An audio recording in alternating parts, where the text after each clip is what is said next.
Hello, my name's Matt Holzapfel. I'm the Director of Public Works. I'd like to talk about concrete cracking. Any engineer, as well as any contractor who works with concrete, knows that concrete cracks. It's a natural phenomenon of concrete curing. It shrinks a little bit because it's losing moisture, and because of that, cracks will form. Cracks also form because of temperature fluctuations. As materials heat up and cool down, they shrink, they expand. It's called the expansion coefficient, and it's going to pull the material apart and it will crack. That's why we put steel in concrete. And concrete construction, you'll notice every piece of concrete that's put in has joints in it. We deliberately put in weak planes to try and get the concrete to crack where we want it to in a controlled manner. That's why we tool joints in sidewalk, we saw joints in concrete pavements, your streets and your alleys.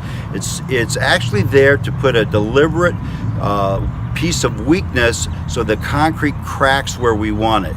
Now, concrete, materials being materials, it doesn't always happen. Here we have an example where we sawed a line, but the concrete decided it was going to crack just a few inches off of that line.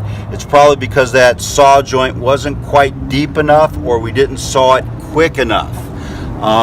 There are other places on the pavement, as you look at pavement, occasionally, especially with our overlay process that we're doing with the Real Texas Roads, our optimized concrete pavement, occasionally we don't get a joint right over the underlying joint in the original concrete pavement, and then you get what they call reflective cracking. That old crack underneath reflects through the new concrete and shows up on top of that.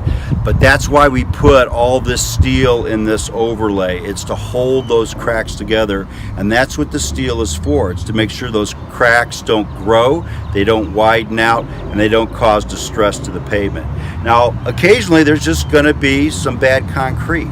That's why we have a 2-year maintenance bond on all this work. So once the work's done, we have a 2-year period. Before that 2-year period expires, we walk all the pavement, we mark the defective pavement that's due to defective materials or workmanship, and the contractor has to fix those. So I would implore the citizens, if they find issues with the concrete, especially this new concrete, report them to me. My name is Matt Holzapfel, Director of Public Works, or you can report it to our manager of streets. His name is Mark Hodges, and either of us will catalog all these things, we'll inspect these things, and as we're approaching our 2-year maintenance bond, we will get the contractor out here, we'll examine them.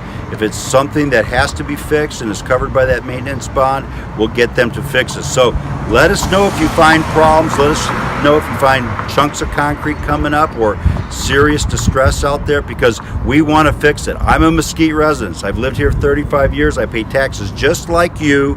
I want these streets to be good streets that I can drive on for another 35 years so my taxes don't go up either. So we're in this together. We want these streets to last. Partner with us. If you see problems with it, give us a call, send us an email. We'll take care of it.